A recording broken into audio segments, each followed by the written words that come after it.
de ce conseil. Donc évidemment le quorum est atteint, donc la réunion va pouvoir se tenir. Et le premier point de ce conseil, j'ai reçu il y a quelque temps la démission de M. Sébastien Lefranc du groupe Alliance Malthusienne. Et donc le conseiller municipal juste derrière sur la ligne est appelé ce soir. C'est M. Michel Claudin qui est présent dans la salle. Donc je vais lui demander de rejoindre sa place. Bienvenue parmi nous, bienvenue parmi le conseil municipal de Saint-Patus. Bonjour à tous.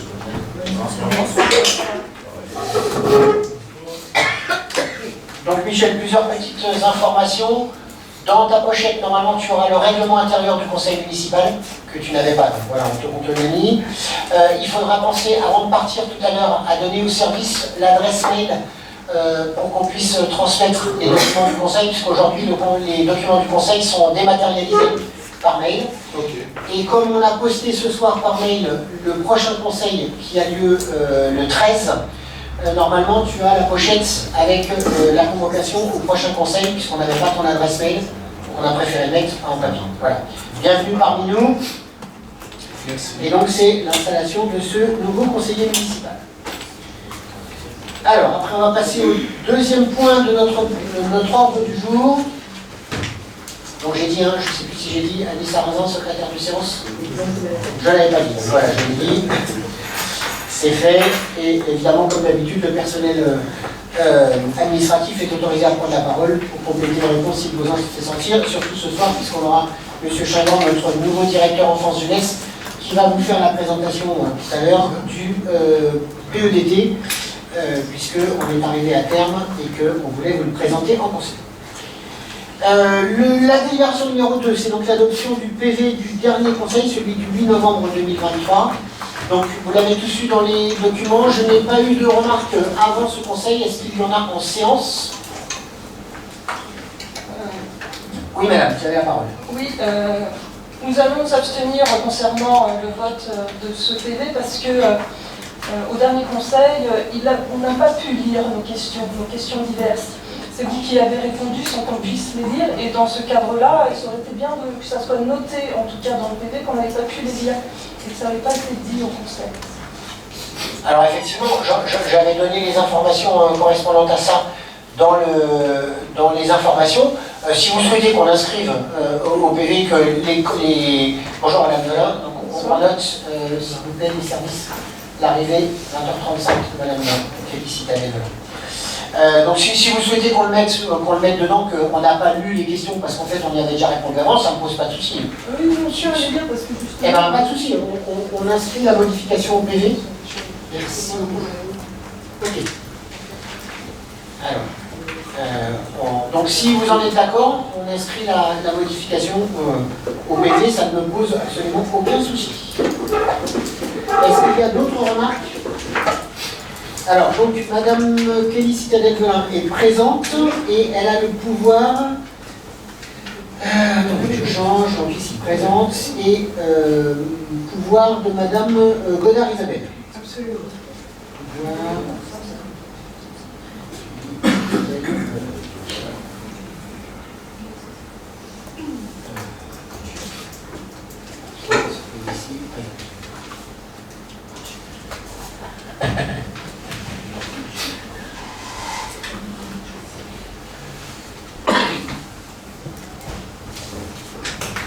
Est-ce qu'il y a d'autres remarques sur le PV? Non. Donc alors, on intègre bien, on dit que le PV, on fera la modification en séance d'inscrire qu'effectivement, on n'avait pas relu les questions d'opposition, puisque j'avais répondu dans les informations juste avant. Est-ce que ça convient à tout le monde? Est-ce qu'on peut passer au vote? Donc, y a-t-il des votes défavorables? Y a-t-il des abstentions? Donc, 3 abstentions.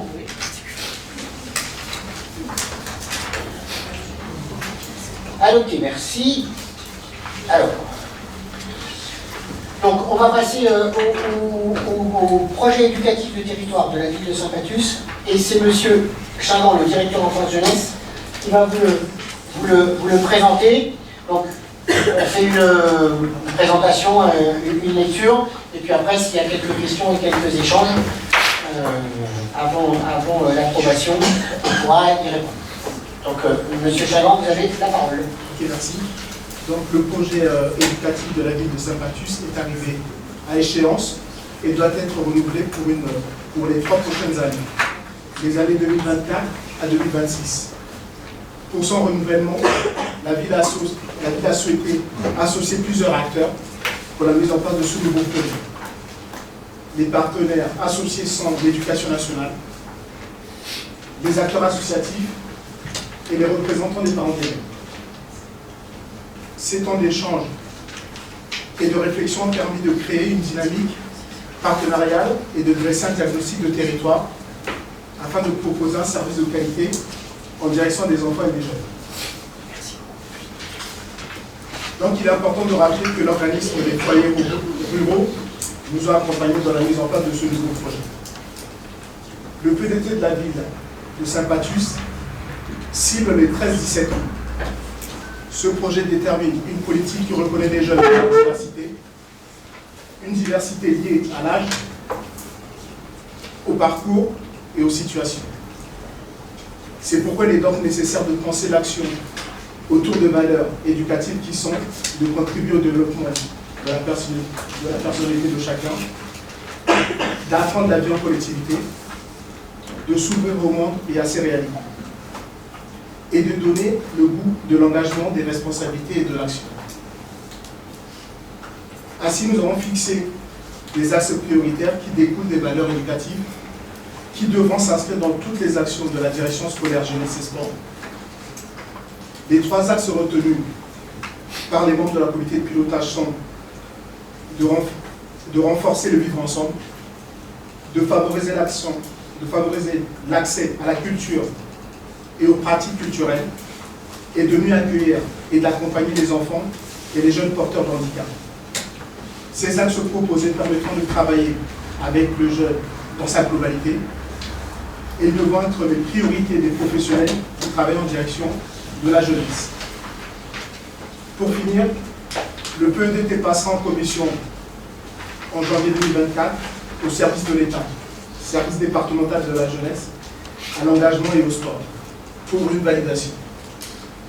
Et nous profiterons également de ce projet pour intégrer le dispositif Plan Mercredi.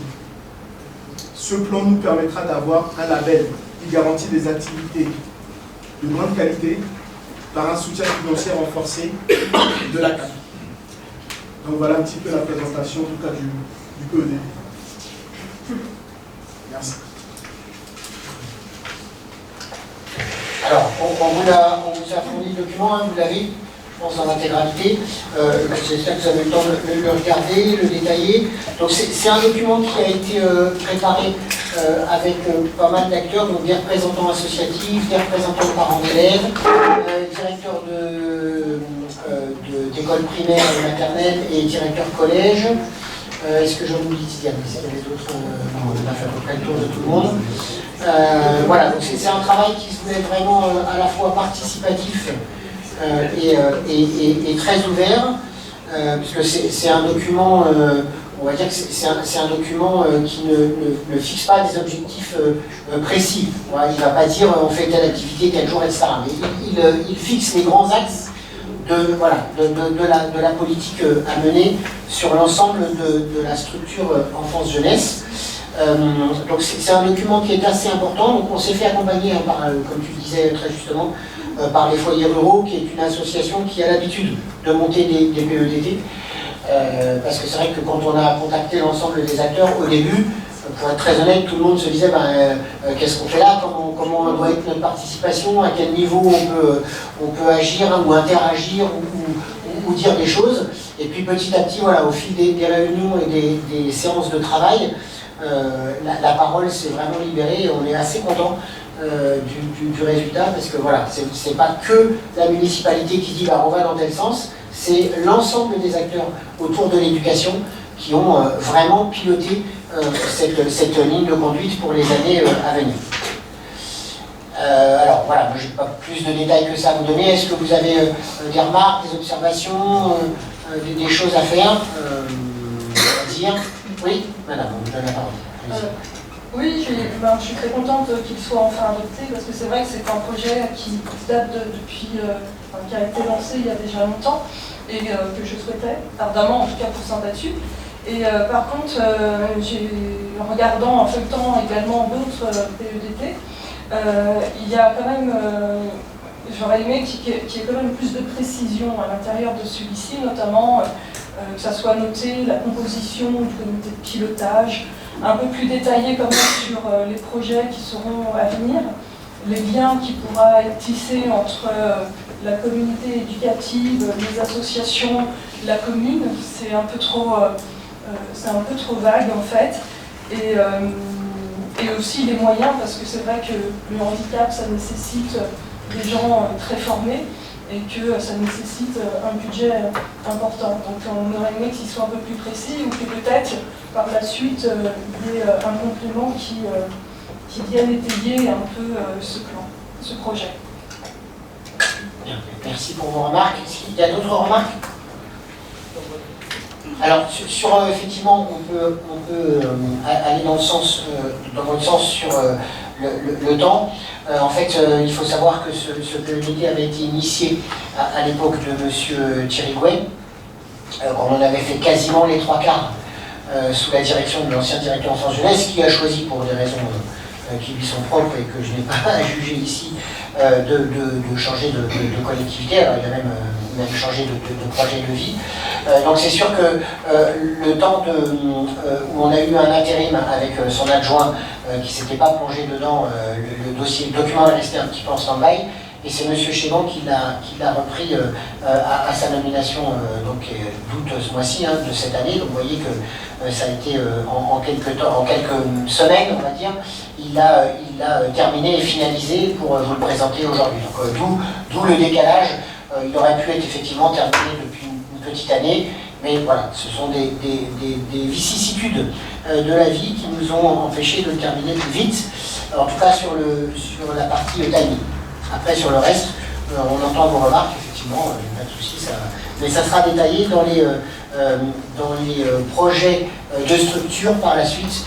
On a voulu que ce plan soit effectivement pas trop précis pour pas scléroser, suivant les âges et les structures, la volonté de pouvoir le développer. Sur les partenaires qui ont participé à l'élaboration, c'est sur le PEDT, dans la page 2. En fait, il y a les membres des associations, les parents d'élèves élus, les enseignants, directeurs d'école, les agents de la ville, donc les animateurs et les agents administratifs, et puis les conseillers. Alors, est-ce qu'il y a d'autres remarques? Est-ce qu'on peut mettre ce plan à votre approbation? Alors, est-ce qu'il y a des votes défavorables? Est-ce qu'il y a des abstentions? Donc, adopté à l'unanimité, merci. La délibération numéro 4, et le rapporteur, c'est Thierry Lévert, notre adjoint aux finances. Pour autorisation d'effectuer par anticipation des dépenses d'investissement année budgétaire 2024, vu l'article L1612-1 du Code général des collectivités territoriales, considérant que la collectivité peut prendre une délibération permettant d'engager des dépenses d'investissement avant le vote du budget, conformément aux dispositions de l'article 1612-1 du CGCT, considérant qu'il est possible, conformément au texte, d'engager, de liquider et de mandater les dépenses d'investissement 2024, dans la limite de 25% des crédits inscrits au budget de l'exercice 2023, hors reste à réaliser et remboursement de la dette. Vu l'exposé du rapporteur, le conseil municipal, après en avoir délibéré, autorise M. le maire à engager, liquider et mandater des dépenses d'investissement 2024 avant le vote du budget 2024 dans la limite de 25% des crédits inscrits au budget de l'exercice 2023, hors reste à réaliser et remboursement de la dette. Le tableau là, qui est affiché, donc qui reprend les montants. Qui reprend montant par un chapitre et par article, et donc on applique 25% sur ces montants-là, et ça vous donne une autorisation à dépenser de 328 204,14. Alors c'est traditionnel, là c'est sur le budget général, la délibération suivante c'est la même chose sur le budget du centre médical. Juste pour votre information, on a eu une note après l'envoi des documents du Conseil de la DGFiP qui tendrait à dire que pour les années à venir, on n'aurait peut-être plus besoin de la faire. On verra, ça fait partie des modifications, c'est dans la note qu'on a eue. C'est à regarder, c'est ce qui m'a été dit, mais on n'a pas eu le temps de l'étudier complètement.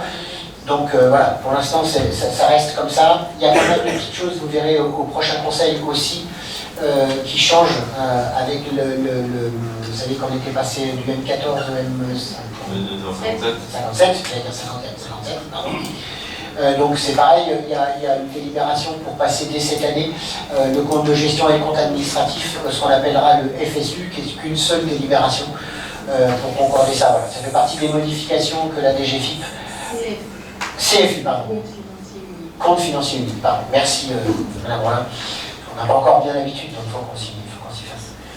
Voilà, donc c'était une petite précision que je voulais vous donner sur... Et pour être sûr de ne pas être dans l'erreur cette année, on reprend la délibération de façon à ne pas être bloqué en début d'année comme les autres années. Est-ce que vous avez des remarques ou des observations à faire? Est-ce qu'on peut passer au vote? Alors, est-ce qu'il y a des votes défavorables? Est-ce qu'il y a des abstentions? Donc, adopté. Merci. Et on fait donc la même chose pour le centre médical. Le budget qui est bien plus petit avec des plus petites sommes évidemment. Donc, autorisation d'effectuer par anticipation des dépenses d'investissement au budget annexe au centre médical des sources, année budgétaire 2024. Donc, le premier paragraphe, c'est le même que le précédent, je ne vais pas vous le relire. Vu l'exposé du rapporteur, le conseil municipal, après en avoir délibéré, autorise monsieur le maire à engager liquider et mandater des dépenses d'investissement 2024 avant le vote du budget annexe centre médical 2024, dans la limite de 25% des crédits inscrits au budget de l'exercice 2023, hors reste à réaliser et remboursement de la dette. Donc les 25% correspondent à 10 767 € et 31. Merci Thierry. Donc des remarques, des observations? J'imagine qu'on peut passer au vote comme l'autre. Des votes défavorables? Des abstentions? Donc adopté, merci. Et la délibération suivante, le rapporteur c'est Lisa, l'adjointe aux associations, puisque c'est le concours aux associations.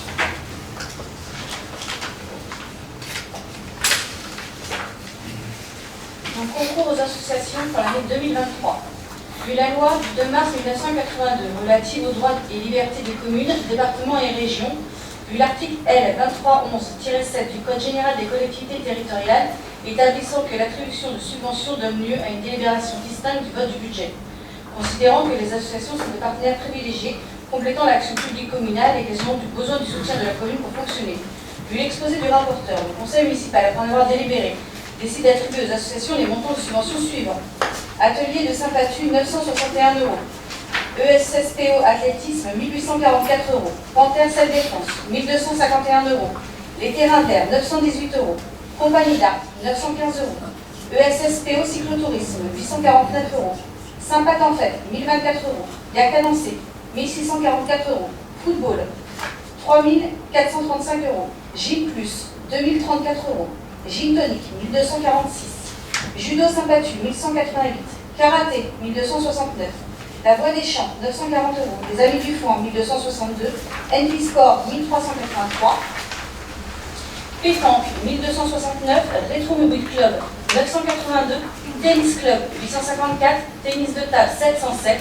Twirling Bâton, 1078. Vieille Pierre, 919. Les Volants Patusiens, 1132. UNC, 800 €. Escrime, 553 €. Pour un total de 30 457 €.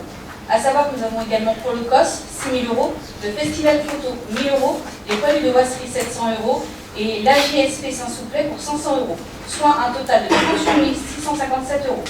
Subvention versée dans le cadre du vote du budget primitif 2023 lors de la séance du conseil municipal du 6 avril 2023. Précise que la subvention sera versée à chaque association sous réserve que les conditions d'octroi de celle-ci soient respectées. Merci Lisa.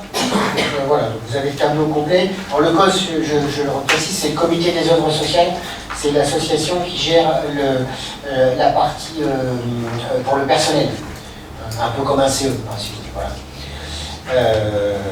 Et puis la JSP, ce sont les pompiers, les jeunes sapeurs-pompiers de Saint-Souplet. Les poilus de Boisserie, c'est traditionnel depuis quelques années. Hein, c'est l'association qui s'occupe des animaux errants et abandonnés. Donc ça lui donne toujours. Voilà, les autres associations, vous les connaissez toutes et tous. Ce sont les associations de la commune. Est-ce qu'il y a des remarques ou des observations? Ou est-ce qu'on peut passer au vote? Oui, madame, vous avez la parole. Moi, comme la dernière fois, je voterai contre ces subventions. par le principe que je suis contre ce système de cartes que vous avez mis en place, parce que j'estime qu'il n'aide pas les associations, notamment les associations qui œuvrent avec Roisserie. Nous avons beaucoup de Pathusiens qui également vont dans des associations en dehors de la ville. Ça complique le système et c'est quelque chose de trop pénalisant pour nos associations. Donc je voterai contre encore. Merci madame. Est-ce qu'il y a d'autres remarques ou d'autres observations? Je vais faire un commentaire évidemment sur ce que vous avez dit. Vous ne protégez pas les Pathusiens et pour une élue de Saint-Pathus, moi ça me choque énormément. Mais c'est pas grave, c'est votre avis, vous avez le droit de l'avoir et on a le droit d'avoir le nôtre. Vous avez voté contre, vous nous avez demandé l'année dernière de faire très attention et de revaloriser les associations. Je vais juste donner 2 chiffres qui montreront comment vous êtes complètement, encore une fois, désolé, à côté de la plaque. L'année dernière, nous avions distribué 21 281,47 €. 21 000 € de subventions. Nous en distribuons cette année 38 657 et vous n'êtes encore pas d'accord. Voilà, c'est juste une remarque. Tentez pas de vous justifier, je pense que vous serez encore une fois à côté de la plaque. En 2013, les subventions qui étaient versées aux associations, c'est-à-dire il y a 10 ans, étaient plus élevées. Alors, excusez-moi, mais Alors c'est faux, mais c'est pas grave. je vous rappelle juste que les associations sont dépendantes du nombre d'adhérents, d'accord, qu'ils soient adultes, enfants, et que ça dépend du socle. Donc vous ne pouvez pas comparer, puisque le nombre d'adhérents de 2013 n'est pas forcément celui de 2023. Et Donc que le nombre d'associations n'est pas le même, et que le type d'association avec le socle n'est pas le même. Mais encore une fois, c'est pas grave, vous avez raison, vous êtes de toute façon toujours contre tout, donc on l'a bien remarqué. Voilà. Maintenant on va passer au vote. Est-ce qu'il y a des votes défavorables? Super, les associations s'en souviendront. 2, M. Clonin aussi? Oui. Voilà, on le note bien, alors pas de souci. Et des votes, des abstentions? Donc, Mme Velin, 2, les autres non. Ok, merci. Adopté. Et je peux justifier parce que dans ce projet, il manque concernant les associations sportives compétitives. C'est-à-dire que ceux qui font les compétitions avec l'extérieur et ceux qui font du loisir. Voilà. Et ça manque un petit peu d'aide à ce niveau-là. Alors, on va vous pardonner parce que vous venez d'arriver, mais on va vous rappeler quand même, c'est marqué dans la délibération, suivant les conditions d'attribution, que nous octroyons des subventions aux gens qui nous le demandent. C'est-à-dire que si vous avez la connaissance d'une association qui aurait besoin de subventions, on est tout à fait prêt à lui en verser, surtout si elle a des adhérents pathusiens dans ses rangs. Simplement, il faudrait qu'elle nous le demande. Donc en fait, les associations qui remplissent le dossier en temps et en heure ont des subventions, celles qui ne nous le demandent pas, on ne s'appelle pas Macintosh ou on n'est pas de vin, on ne peut pas non plus les deviner. Oui, c'est vrai. Ah oui, pardon, j'ai omis de dire quelque chose sur le vote. Exact. Est-ce qu'on a dans les membres du conseil municipal, les membres du conseil municipal, de ce conseil, des gens qui sont dans les bureaux des associations? Alors, il y a M. Thierry Lemaire, M. Franck Demelon, je parle dans les bureaux exécutifs, hein, c'est-à-dire président, vice-président, secrétaire, trésorier, etc. Il n'y a que ces deux-là? Alors, Guy aussi, et Chimène aussi, et Franck aussi. Donc, ces gens-là, vous ne participez pas au vote, puisque vous ne pouvez pas décemment, évidemment, voter pour vous attribuer vous-même des subventions. Donc, y a-t-il des votes contre? Donc, je reprends des votes contre. Madame Moine et M. Clonin. 2. Des abstentions? Pour Daniel Ferreira, je ne sais pas s'il fait partie d'un bureau. Ah, donc vous avez son pouvoir, mais donc on prend en compte son vote ou pas? Oui. Oui, donc 3 votes contre, 2 abstentions, et pour le reste, donc nous avons Madame Commonin qui ne peut pas prendre part au vote, Monsieur Demelon, Monsieur le maire, Monsieur Osseret, et Bernard, toi t'es dans quoi? T'es pas au bureau? T'es au bureau du UNC? Non, c'est des membres du bureau, c'est pas les membres des associations. Donc juste Monsieur Ancel. Donc est-ce que vous pouvez me dire à l'administratif pour qu'on le dise officiellement? Et moi, effectivement, j'ai le pouvoir de Madame Poulizac, donc elle ne votera pas non plus.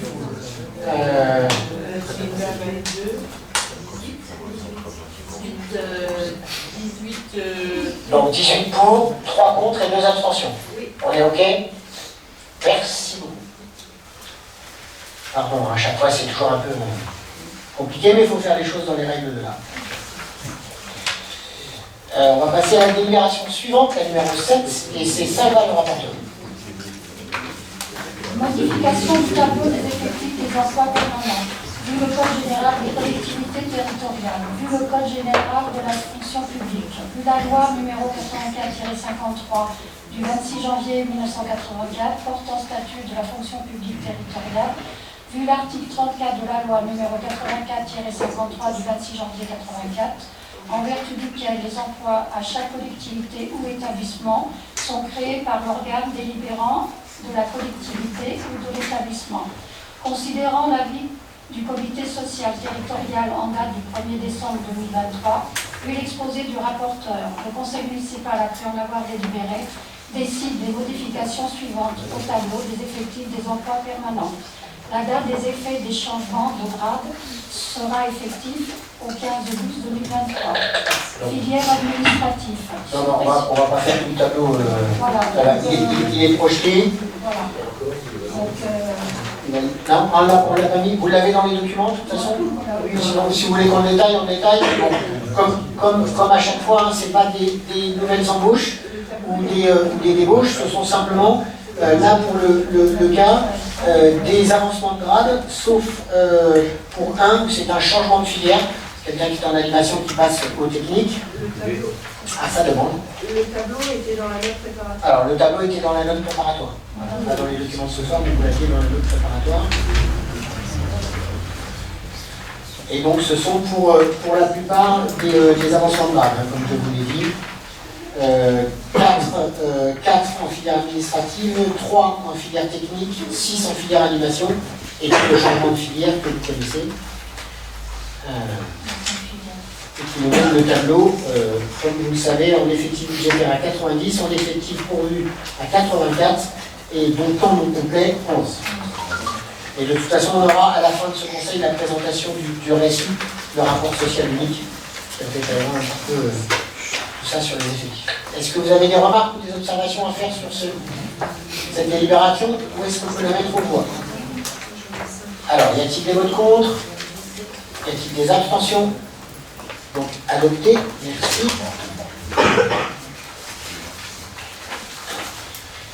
La délibération suivante, c'est Nathalie Nicolas Nelson, le rapporteur. Alors, la demande de subvention auprès de l'État, DETR et la DECI 2024 pour la construction d'un ALSH maternel. Vu le Code général des collectivités territoriales, vu le projet de construction d'un accueil de loisirs sans hébergement maternel, considérant que ce projet est éligible aux subventions de l'État, DETR et des îles, considérant que le montant total prévisionnel de ce projet est le suivant. Montant hors taxe, 1 890 945 €. TVA de 20%, 378 189 €. Pour un total TTC de 2 269 134 €. Le financement de cette opération serait le suivant. L'État, DETR des îles 2024, bâtiments scolaires, périscolaires et petite enfance, montant de subvention sollicité à 378 189 €. La région Île-de-France, contrat d'aménagement régional, a sollicité 700 000 €. Département de Seine-et-Marne, fonds d'aménagement communal a sollicité 220 000 €. Total de subvention, c'est demandé 1 298 000 €, 1 298 189 €. TVA de 20% à provisionner, décidément, 378 189 €, mais j'ai oublié le reste à charge hors taxe, pardon, de 589 756, je suis vraiment fatigué ça. Total TTC à charge de la commune de 970 945 €. Vu l'exposé du rapporteur, le conseil municipal, après en avoir délibéré, approuve l'ensemble de l'opération présentée pour un montant total de 1 890 945 € hors taxe, soit 2 269 134 € TTC. Inscrit au budget de la commune, la part restant à sa charge, s'engage à ne pas commencer les travaux avant d'avoir l'accusé réception du caractère complet du dossier de demande de subvention au titre de la DETR des îles 2024. s'engage à maintenir la destination des équipements financés pendant au moins 10 ans, mandate Monsieur le maire pour déposer le dossier de subvention au titre de la DETR d'ici 2024 près de l'État. Mandate Monsieur le maire pour signer tout document nécessaire au financement et à la réalisation de cette opération. Merci Nathalie. Par contre, c'est toujours une opération piège avec plein de chiffres. Voilà, donc. Mille excuses. On est taquin, on est taquin. Deux petites informations. Donc, la première, c'est que ce sont des demandes de subvention qu'on avait déjà faites l'année dernière. Vous savez, dans l'arbitrage qui a été fait cette année, c'était un petit peu chaud et on s'est un peu fâché les maires, même d'ici il y a quelques jours au congrès des maires, en ayant participé à un certain nombre de réunions et de tables rondes. Donc on a un peu tapé du poing sur la table parce que c'est aujourd'hui la technique, hein, on a bien compris, hein, l'État se prend dedans. Je vais vous donner un exemple, hein, j'en ai peut-être déjà parlé, mais je vais redonner l'exemple pour que ce soit bien enregistré et bien compris par les gens. Sur la DETR par exemple, donc, est la dotation d'équipement des territoires ruraux. Il y a un certain nombre de critères, il faut être soit sur de l'isolation, soit sur des équipements pour la jeunesse, soit pour ceci, cela. Donc c'est pour ça que ça n'avait pas marché pour le terrain de foot, puisqu'à l'époque, pour les terrains de foot synthétiques, c'était soi-disant valable, et aujourd'hui ça ne l'est plus. En tout cas, là on était pour la LSH, on était dans des domaines qui étaient effectivement payés. Donc, la grosse difficulté de l'État, c'est qu'il veut essayer de ne pas donner les 13 millions qu'il propose. Donc il fait du saupoudrage sur des projets où, par exemple, là on avait demandé 378 000 €, mais nous, qu'on nous en ait donné 150 ou 200, au lieu des 378 000, vous imaginez bien que sur un budget à 2,2 millions, avec déjà pratiquement 1,5 million d'autres subventionnements, on est capable de faire l'équipement. Il faut serrer un peu plus la ceinture, il faut emprunter un peu plus, mais on est capable de le faire. Il y a beaucoup de communes qui demandent, pour des équipements à 80 ou 100 000 €, qui demandent 70 ou 80% de subvention, parce qu'ils sont capables de mettre 10 ou 20%. Si on leur donne 30 ou 40%, et qu'ils ont 50 ou 60% à sortir, ils ne sont plus capables de faire l'opération. Donc en fait, l'opération ne se fait pas, et l'État ne donne pas l'argent, puisque vous savez que l'État, les subventions, il faut avancer l'argent, et une fois qu'on a payé les factures, on demande le versement de la subvention et on l'obtient à ce moment-là. Donc c'est une technique pas très honnête de la part de l'État, je le dis comme je le pense, même si ça ne plaît pas, j'en ai rien à faire, je le dis quand même, qui est que sur notre département, par exemple, sur les 13 millions d'euros qui ont été distribués, il y en aura probablement que 5 ou 6 qui seront réellement distribués, parce qu'il y a énormément de subventions qui ont été données à des communes qui ne feront pas les équipements. Voilà. Et on ne revient pas vers les communes à qui on n'a pas donné l'argent, évidemment, pour leur proposer de leur redonner les subventions. Donc l'État a quand même senti qu'on n'était pas si bête que ça et que ça sentait un peu le roussi et qu'on s'en était aperçu, à tel point qu'on a été sollicité cette année pour redemander, pour ceux qui avaient des équipements qui correspondaient au programme de dotation, à ressolliciter les subventions et qu'effectivement, comme on n'avait pas eu l'année dernière, on serait peut-être un peu plus regardant. Je vais être très honnête avec vous, je n'y compte pas un seul instant, mais on fait quand même la demande. On verra si l'État tient ses promesses, pour rester poli dans ma dénomination, voilà.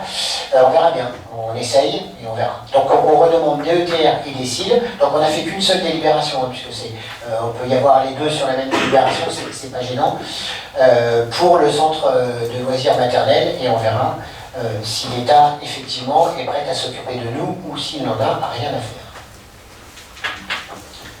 Alors, est-ce qu'il y a des prises de parole, des remarques, des observations sur ce sujet? Voilà, vous avez la parole. Oui, moi je m'étonne que, en fait, ça, ces chiffres, c'est les derniers chiffres ou c'est des chiffres qui vont évoluer? Parce que c'est vrai que la demande que nous avions faite l'année dernière, c'était pas tout à fait les mêmes montants. Les différentes hypothèses au mois d'avril, c'était pas tout à fait les mêmes montants. Et au dernier conseil départemental, j'ai voté la demande de subvention pour le FAC. Et c'était 300 000 €, c'est pas 220 000 €. Et c'était pas 2 269 000, mais c'était 2 403 000. Donc je m'interrogeais un peu sur les différents chiffres. C'est pas des gros chiffres. Non, mais je vais pouvoir répondre très, très facilement à votre question, madame. Dans un équipement comme celui-ci, vous avez une partie bâtiment et une partie VRD. Donc l'année dernière, nous avions demandé sur l'ensemble du programme. Et là, cette année, nous demandons que sur la partie ALSH. Pourquoi? parce qu'on est un tant soit peu intelligent. C'est-à-dire que comme on a prévu de démarrer les travaux en mars-avril, et que probablement cette année on a eu la réponse de la DETR en juin, si on la met sur des parties dont on va démarrer les travaux en avance, vous savez comme moi que sur l'obtention de subventions, on ne peut pas démarrer les travaux. Donc soit on décide de prendre du retard et de se mettre 6 mois dans la vue, voire peut-être même 1 an, puisque quand vous savez que si on les démarre au printemps, c'est justement pour pouvoir avoir toute la partie gros œuvre quand il fait beau, et qu'au moment où arrive l'hiver, le clos couvert du bâtiment est terminé et qu'on passe sur les parties intérieures. Ce qui évite d'avoir ce qu'on appelle dans le bâtiment des jours de... voilà, des suspensions de chantier. Les jours d'intempéries, voilà, pardon, merci Thierry, je cherchais le terme. Donc en fait, on a laissé la partie VRD, qui sur notre budget était aux alentours de 600 000, c'est ça, à peu près. Et donc on y a affecté une partie, c'est pour ça que le département, il y a bien 300, mais on a mis 80 000, nous, sur la partie VRD, et 220 000 sur la partie bâtiment. D'où la différence, et la même chose sur le reste des subventions. Donc c'est vraiment bien parce qu'on veut que ces deux subventions-là soient excessivement pilotées que sur le bâtiment, ce qui ne nous empêche pas de démarrer les préparatifs et les prémices, donc qui sont les VRD en fait, du bâtiment, avant d'avoir la décision d'obtention ou pas des subventions. Voilà, c'est pour ça qu'il y a une petite différence de chiffres. Alors, d'autres remarques, d'autres observations? Est-ce qu'on peut passer au vote? Alors, est-ce qu'il y a des votes défavorables? Est-ce qu'il y a des abstentions? Donc, adopté, merci. La délibération suivante, et c'est Sébastien Mec, le rapporteur. Achat d'un tableau lors du salon d'automne organisé par l'atelier de Saint-Patu. Vu le code général des collectivités territoriales, vu l'exposition de peinture organisée du 10 au 12 novembre dernier par l'association L'Atelier de Saint-Patu au Centre culturel des Brumiers.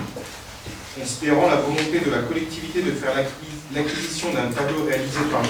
Camboulin Roger, peintre membre de l'Atelier de Saint-Patu, nommé Promenade sur l'île.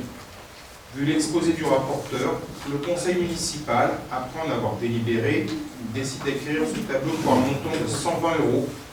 Précise que les crédits sont prévus au budget 2023. Merci Seb, donc voilà le tableau, hein, l'objet du délit. Donc c'est traditionnel, hein, comme chaque année, sur l'association de peinture, un des subventionnements de la commune, c'est d'acheter un tableau, donc on commence à avoir une petite collection sympa. D'ailleurs, je me retourne vers les services, ce serait bien qu'on arrive à... On avait dit qu'on les achetait chaque année pour pouvoir les exposer dans le centre culturel. Donc on va prendre le temps de le faire, ce serait sympa, de façon à ce que la population puisse en profiter. Donc voilà, celui de cette année, ça nous rappelle un peu les vacances et ça nous fait rêver dans cette période de froidure et de pluie. Alors on fera juste quelque chose, hein, c'est que ma chère Chimène, tu vas t'abstenir de voter à cette évidemment délibération puisque tu es intéressé un petit peu. Alors, les remarques, des observations, est-ce qu'on peut passer au vote? Alors, les votes défavorables, les abstentions. Eh bien écoutez, merci beaucoup pour l'association et pour le peintre. Qui en a bien besoin, surtout en ce moment, n'est-ce pas, chez nous? Vous savez pour moi. La délibération numéro 10, et c'est Annie Sarrazin, la rapporteure. Signature d'un contrat avec le groupe Arte Tourisme concernant le voyage 2024 des anciens villages vacances de Cap-d'Opale à Angleteuse.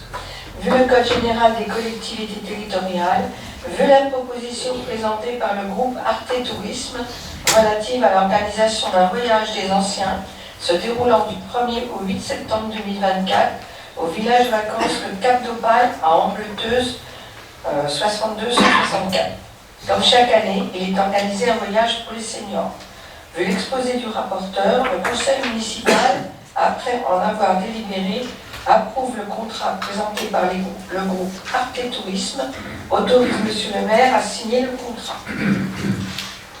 Merci Annie. Alors deux petites qualifications. modifications sur cette délibération. Habituellement, on prend toujours la réservation, la participation financière et la convention NCV. Donc là, c'est un endroit qui est assez prisé, donc il faut le réserver rapidement. C'est pour ça qu'on vous fait prendre la délibération juste sur le contrat du voyage. Et puis en début d'année, sur les prochains conseils, vous aurez la convention ANCV, puisque de toute façon ce sera dans le cadre de la NCV, et les conditions de la participation financière des gens qui participeront au voyage à ce moment-là. On a chanté en 2 fois parce qu'il fallait pouvoir réserver rapidement. Alors, est-ce que vous avez des remarques, des observations? Ou est-ce qu'on peut passer au vote? Bon, c'est traditionnel, hein, c'est le voyage de nos anciens habituels. Des votes défavorables? Des abstentions? Donc adopté, merci. La délibération numéro 11, et c'est Thierry Métier, le rapporteur. Désaffectation et déclassement des locaux situés au 9 rue Saint-Antoine, anciennement occupés par la Poste. 6 sur les parcelles cadastrées, section ZD numéro 451, 452, 454, 455. Vu le Code général des collectivités territoriales, vu le Code général de la propriété des personnes publiques, vu la délibération numéro 12 du Conseil municipal en date du 4 juillet 2023, adoptant le principe de la désaffectation des parcelles ZD 135 et 211P, vu le document d'arpentage numéro 518E en date du 3 octobre 2023, créant les parcelles cadastrées section ZD numéro 451, 452, 454, 455 comme étant issues des parcelles ZD 135 et 211, considérant la nécessité d'accueillir des services publics adaptés aux besoins des Pathusiens et créer du logement en cœur de ville, conformément à la loi SRU. Considérant que la cession de ces locaux administratifs occupés par des services publics doit être précédée d'une procédure de désaffectation et de déclassement du domaine public communal. Considérant qu'il a été préalablement adopté le principe de la désaffectation de ces locaux, considérant que les services de la Poste ont déménagé depuis le 1er décembre 2023 dans d'autres locaux propriété de la commune et que de ce fait la désaffectation des biens est effective. Considérant que les locaux et les parcelles susvisées sont clos et fermés au public depuis le mercredi 6 décembre 2023, considérant que la Poste va pouvoir continuer son activité au service des Pathusiens dans d'autres locaux fournis par la commune le temps des travaux, vu l'exposé du rapporteur, le conseil municipal, après en avoir délibéré, constate la désaffectation des locaux administratifs situés au 9 rue Saint-Antoine, anciennement occupés par la Poste, 6 sur les parcelles cadastrées, section ZD numéro 451, 452, 454, 455, prononce le déclassement du domaine public communal de ces locaux et de ces parcelles cadastrées, section ZD numéro 451, 452, 454, 455, et son intégration dans le domaine privé communal. Autorise Monsieur le maire à signer tout document se rapportant à cette opération. Merci Thierry. Alors, est-ce qu'il y a des remarques ou des observations? Je ferai un commentaire s'il y a besoin. Ou est-ce qu'on peut passer au vote directement? Alors, y a-t-il des votes défavorables? Donc, 5. Y a-t-il des abstentions? 2. Donc, adopté. Merci.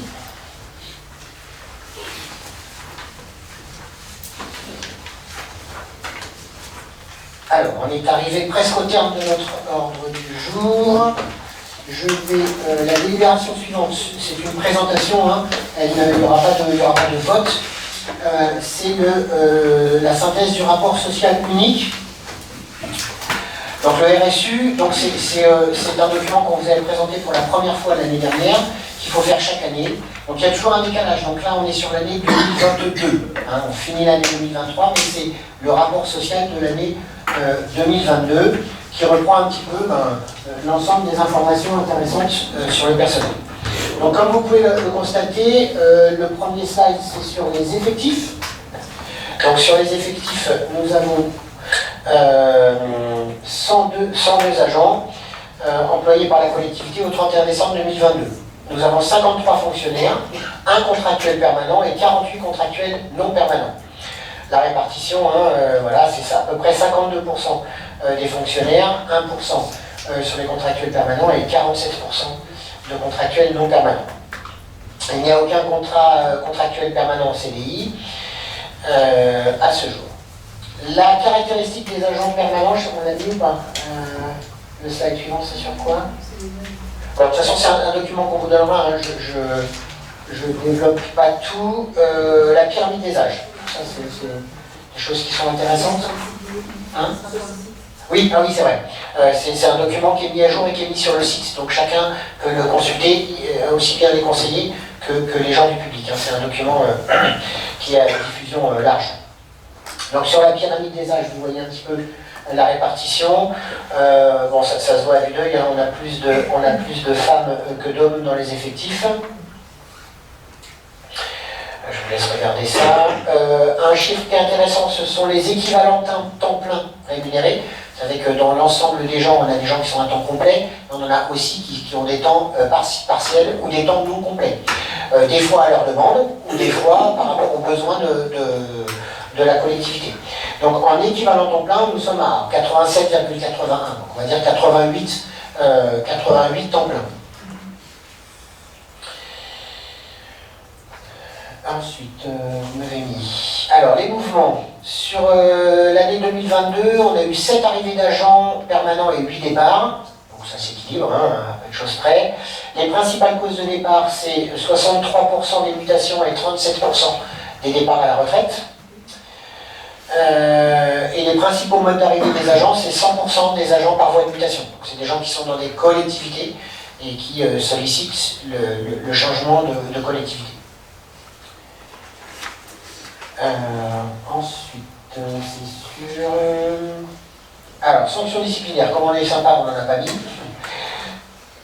Voilà. Ensuite, qu'est-ce qu'on vous a mis? Ah, sur les absences. Alors là, le chiffre est un peu moins bien que l'année dernière. Il s'explique, hein, c'est pas qu'il y a eu plus d'absentéisme, c'est qu'on a eu beaucoup plus d'agents en congé longue maladie, en CLM et en AT, hein, c'est ça. En AT et en congé longue maladie. Donc on était à 2 et quelques l'année dernière, pas tout à fait 3, on est à 6,09 cette année. Bon, c'est pas un bon chiffre, mais si on regarde la maladie ordinaire, on n'a pas explosé en maladie ordinaire, donc c'est plutôt correct. Accidents du travail, on en a eu 8 déclarés au total en 2022, donc ça fait 7,8 accidents pour 100 agents, 8%. Quoi vous dire d'autre? Sur le handicap, travailleurs handicapés ou employés sur emploi permanent, on a 8 agents titulaires qui sont porteurs de handicap. Donc ça, on est assez satisfait. Enfin, si on peut s'en satisfaire, mais en tout cas, ça montre que la collectivité n'est pas du tout réfractaire à l'embauche de gens porteurs de handicap, et ça, c'est une bonne chose à mes yeux. Et aux yeux de l'équipe qui m'entoure, évidemment. On a un conseiller de prévention qui a été nommé, et on a surtout tous les recyclages SST, secourisme du travail, qui ont été faits. On a donné, je crois, aussi là-dessus les actions. Voilà, les actions sur l'action sociale. Donc le montant global des participations sur la santé est de 926 € et donc par bénéficiaire ça fait 116, et en prévoyance 2465 et par bénéficiaire 57. À savoir qu'à côté de ça, donc, nous sommes adhérents au CNAS, le Centre national de l'action sociale, qui nous fait payer une cotisation. Alors c'est proportionnel par rapport au nombre d'agents et de temps plein. Donc la cotisation c'est 16-17 000, c'est ça que j'avais en tête à peu près, c'est la fourchette. C'est même un peu plus, ça a monté un peu, alors je suis un peu en retard. Pardon. Donc voilà, on va dire à peu près 20 000 €. On sollicite lors du CST les agents pour leur dire, surtout, dites à vos collègues de bien utiliser ça, parce que c'est une cotisation fixe. Donc en fait, ça ouvre droit à plein de choses, hein, des réductions sur les locations de vacances, sur les achats de voitures, sur les achats de meubles, sur les écoles pour les enfants, enfin il y a plein de choses, sur le cinéma, sur les spectacles, enfin voilà, sur énormément de choses. Donc on les sollicite pour leur dire, dans la mesure du possible, utilisez-les, parce que c'est de toute façon une cotisation qu'on paye. Donc c'est quand même plus sympa s'ils en ont utilisé pour 22 000 23 000 € et qu'on en a cotisé 20, que s'ils en ont utilisé pour 2 3 000 et qu'on en a cotisé 20. C'est quand même plus simple. Et puis le COS, donc le comité des œuvres sociales, qui a sa notation que vous avez vue tout à l'heure, de 6 000 € dans les subventions aux associations. Il y a eu 3 réunions du comité technique aussi dans l'année, donc ça on le réunit régulièrement. Et puis la dernière page c'est sur les modes de calcul. Donc voilà ce qu'on pouvait vous dire. Donc un bilan plutôt assez positif. Donc qui sera, je le redis, mis à jour sur le site de la commune et donc consultable par tout le monde puisque c'est un document diffusable à grande échelle. Alors justement, j'aurais voulu savoir, oui, j'aimerais savoir, monsieur le maire, dans quelle rubrique on va trouver ça. Ah ben on va vous dire, moi je ne sais pas du tout. Est-ce que ça va être enlevé dans les documents administratifs, je pense. De toute façon, ça se retrouvera dans l'onglet du conseil municipal. D'accord. Maintenant, on est obligé d'afficher, vous savez, la publicité des actes doit se faire sur le site internet de la ville. Et donc, au niveau du conseil municipal, comme ça fait partie de l'ordre du jour, on mettra le RSU. D'accord. Et de toute façon, en tapant dans la barre de recherche rapport social unique, il vous le trouve automatiquement. D'accord. Okay. Alors, je ne vais pas vous lire la délibération, parce qu'il n'y a pas de vote, mais on prend acte. Donc, présentation du rapport social unique RSU. Vu la loi du 6 août 2019 de transformation de la fonction publique instituant la mise en place d'un rapport social unique se substituant au bilan social, devant être élaboré chaque année et rassemblant les indicateurs relatifs à la gestion des ressources humaines. Vu le rapport social unique, vu l'avis favorable émis à l'unanimité par les membres du comité social territorial le 1er décembre 2023, vu l'exposé du rapporteur, le conseil municipal prend acte de la présentation du rapport social unique annexé à la présente délibération. Voilà. Alors, notre ordre du jour est épuisé. Donc, deux comptes rendus de délégation, une décision numéro 18 du 7/11/2023 portant signature d'un avenant numéro 12 au contrat d'assurance du véhicule à moteur pour assurer un véhicule Renault Astral, une décision numéro 19 du 23/11/2023 portant fongibilité des crédits portant virement de crédits de chapitre à chapitre. Voilà pour les décisions, les comptes rendus de délégation. Alors, vous nous avez posé 2 questions, allez-y. Alors, vous nous avez dit que la Poste maintiendrait son activité pendant la fermeture dans des locaux municipaux. Où ces locaux seront-ils situés, pardon? Qu'est-ce qui vous garantit qu'elle se réinstallera dans les locaux et quel sera le montant du futur loyer? Donc, avez-vous une promesse de bail ou un document de ce genre?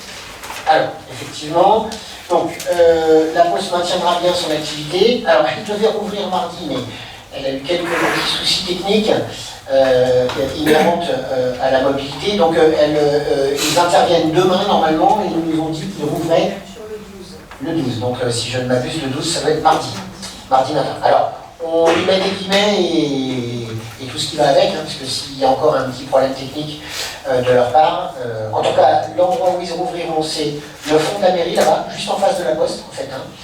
Donc dans le petit sas d'entrée, et on leur a laissé le bureau à côté. Ce sont des locaux qu'ils avaient visités en amont et qu'ils avaient validés pour la permanence. Alors, pendant le temps des travaux, effectivement, la Poste assurera une permanence courrier et colis. Il n'y aura pas les opérations bancaires, puisque tout ce qui touche à l'argent, le local prêté, puisque là, il n'y a pas de... Il y a une convention d'occupation précaire à titre gratuit qu'on a fait avec eux, on tient à votre disposition si vous la souhaitez, qui leur permet d'occuper les locaux. Eux ont pris une assurance. Mais sur l'occupation, voilà, c'est à titre gratuit et c'est pour permettre d'avoir au moins une grosse partie des activités de la Poste de maintenue pendant le temps des travaux.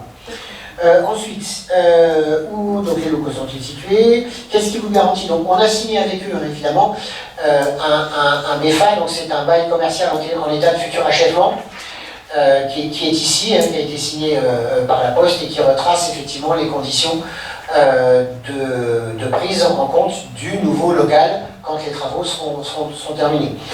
Pour vous parler du loyer, aujourd'hui, la Poste occupait, alors c'était aussi une de leurs demandes, c'était de réduire leur surface, puisqu'ils avaient aujourd'hui à peu près 140 mètres carrés, et ils n'ont effectivement plus besoin de tout ça. Donc le nouveau local, pour eux, représentera 77, on va dire 80 mètres carrés à peu près, 77 mètres carrés, et en matière de prix, donc c'est indiqué dans le BFA, on sera sur l'ensemble de l'année à environ 18 000 euros pour des locaux neufs. Donc le prix au mètre carré est plus cher, mais comme il y a moins de mètres carrés, effectivement le prix baisse, puisque aujourd'hui le bail annuel nous rapportait 24 000 euros, on sera à 18 000 euros. Voilà, j'ai répondu à tous les éléments de votre question. Oui. La deuxième question. Alors, est-ce que vous avez maintenant des nouvelles concernant la reprise du Carrefour Contact? Leur avez-vous demandé ce qu'ils comptaient faire de ce terrain? Alors, contrairement à la Poste qui était dans nos locaux, donc ça on maîtrise un petit peu, le propriétaire du Carrefour Contact, qui n'était pas Carrefour, hein, c'était le propriétaire des murs, c'était un propriétaire privé, qui a vendu, donc on a signé la DIA hier ou avant-hier, il y a quelques jours, aux gens qui ont acheté les cellules et le terrain derrière. On a effectivement échangé avec eux, on est en train de travailler avec ces gens-là pour essayer de trouver et de ramener une autre enseigne. Pour l'instant, il n'y a rien de figé. La priorité aujourd'hui, c'était de signer le rachat du bâtiment. Donc moi, j'aurais donné la DIA, donc ils vont pouvoir passer chez le notaire. Et puis la deuxième priorité, c'est l'évacuation des gens du voyage qui sont sur le parking, puisque la chère vice-présidente du tribunal de Meaux a trouvé que, sur la première procédure, a trouvé que c'était pas suffisamment argumenté, pas suffisamment je ne sais quoi. Elle a dégoûté les propriétaires de récupérer leurs biens. C'est quand même assez extraordinaire. Donc il y a une deuxième procédure qui est en cours, qui cette fois-ci va aller jusqu'au bout parce qu'on l'a blindé. Enfin, c'est quand même un scandale, c'est qu'on protège ces gens-là et on ne protège pas les propriétaires. Donc voilà, sur la DIA, on a bien fait attention, parce que c'était ça la difficulté qu'on pouvait avoir sur la vente, c'était que le vendeur et l'acheteur changent la destination. Donc la destination est bien restée commerce, on a bien imposé que la vente se fasse que si ce bâtiment restait un commerce. Donc il restera un commerce, les cellules, quand ce sera libéré, ils pourront faire les travaux dedans et ils sont en train de chercher des commerces. Et sur le terrain de derrière, il y a un permis de construire qui va nous être déposé là, dans les jours à venir sur un premier bâtiment de 1500 m². Alors c'est pour faire généralement, d'après ce qu'ils nous ont indiqué, c'est des bâtiments qui sont découpables à souhait pour faire de la pépinière d'entreprise ou louables en une seule cellule s'ils ont un client qui prend ça. Et là, c'est le premier, et ils en feront 3. C'est-à-dire que sur la projection qu'ils ont et ce qu'ils souhaitent faire dans l'avenir, c'est 3 entrepôts de 1500 m² chacun.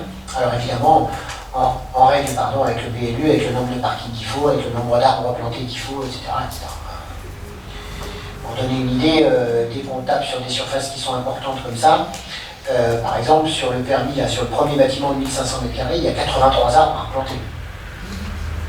83. Donc on en a coupé 11 d'un côté, et on en replante déjà 25. Parenthèse. Voilà, donc j'ai répondu à votre question. Alors, j'ai une question internet, une habitante. Madame Yayaoui Assia, à Passe des Moulins, qui me dit serez-vous en mesure d'accorder une salle pour une association naissante concernant un projet de soutien scolaire ou d'insertion professionnelle? Évidemment, oui, madame, mais il faut qu'on rencontre l'association. C'est-à-dire que pour l'instant, on pose la question comme ça. Je n'étais pas spécialement au courant qu'une association sur ces projets-là était en passe de se monter, mais bien évidemment, nous l'accueillerons avec grand plaisir et nous essaierons de répondre à sa demande du mieux que nous pourrons. Alors, j'ai eu qu'une seule question internet, j'en ai pas d'autres. Je ne sais pas si éventuellement il y en a dans la salle, je veux bien répondre. S'il n'y en a pas, on a un prochain conseil. Mercredi prochain, le 13, avec juste 2 ou 3 petits points. Parce que c'est des choses qu'il fallait qu'on sépare en 2 conseils. Et donc, attention à l'horaire, exceptionnellement, ce conseil aura lieu à 20h et sera très court, hein, puisqu'il y aura que 2 points, 4 points à l'ordre du jour. Voilà. Merci de votre attention et bonne soirée.